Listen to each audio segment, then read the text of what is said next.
Now, Indian External Affairs Minister S. Jaishankar will be visiting Central Asia this week for the Shanghai Cooperation Organization Foreign Ministers Meet. It will be taking place at the Tajikistan's capital of Dushanbe on the 13th and 14th of July. A day after that, he will be representing India at the South Central Asia Connectivity Meet in Uzbekistan. The key agenda of the meeting will be Afghanistan. The foreign ministers' meeting at the Tajik's capital city is crucial, especially at a time when the United States is pulling out troops from Tajikistan bordering Afghanistan, and the Taliban at the same time is making rapid territorial gains in the country. Hence, the SCO contact group on Afghanistan is expected to evolve a strategy for the future of Afghanistan. Now, a joint statement will also be issued by the SCO contact group on Afghanistan. India and Pakistan are a part of this grouping. Now, the crucial meeting will witness the presence of the 8 member grouping nations, including Russia, China, Uzbekistan, Kazakhstan, Kyrgyzstan, and Pakistan this year. Now, this means that the Indian External Affairs Minister S. Jaishankar will be coming face-to-face with Pakistan's Shah Mahmood Qureshi.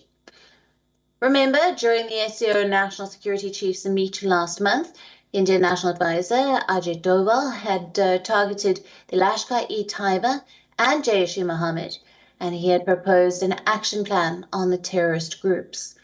On the 14th and 15th of July, Uzbekistan will be hosting the Connectivity Summit. India is expected to pitch for the landlocked Central Asia's connectivity with the Indian Ocean region via Iran, Chabahar Port, and international north-south transport corridor.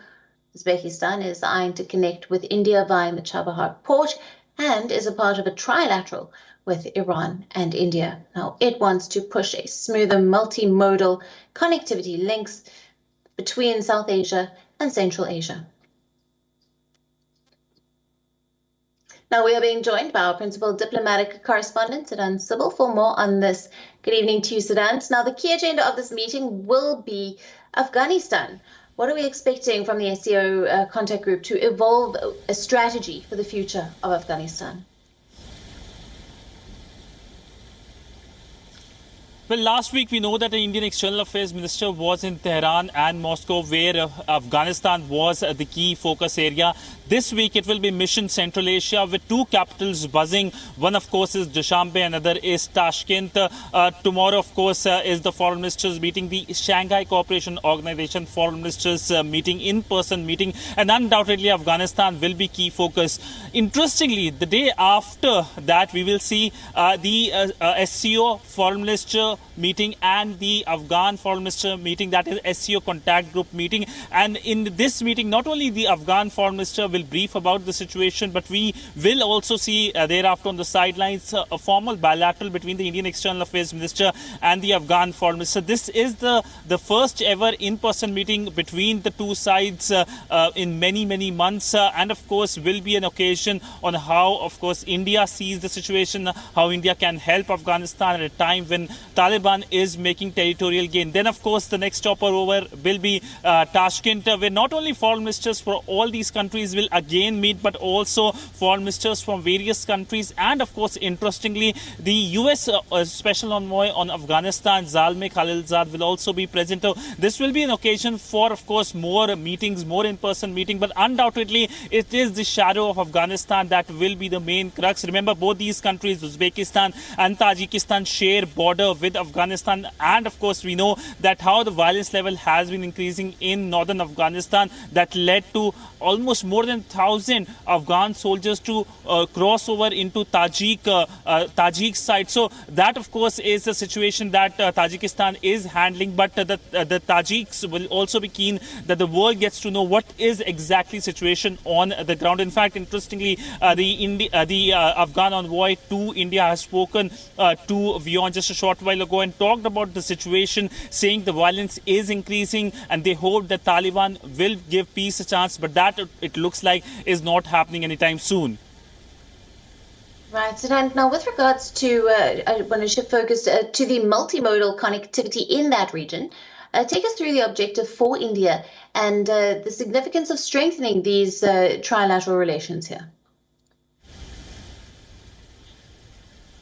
Well, Uzbekistan is hosting the connectivity summit in which it has called all regional countries. It, in fact, was hoping that the Indian Prime Minister also participate. It had invited other leaders as well. But it looks like because of the COVID pandemic, that's not happening. But nonetheless, India's focus at that connectivity summit will be to highlight its connectivity projects to its west. That is the Chabahar project, how it has connected India with Afghanistan and wider Central Asian region. In fact, there is trilateral grouping also, which includes Uzbekistan, Iran and India on Chabahar, how Chabahar project should be led forward. In fact, earlier this year we saw India sending cranes to Chabahar so that the project gets more impetus. And the project, in fact, has worked well for all the countries in the region, for India specifically, because Pakistan has been acting as a blockade for India's connectivity for the wider Central Asian region. So Chabahar has become that focus point that has provided connectivity. And that is crucial part of the North-South international transport corridor as well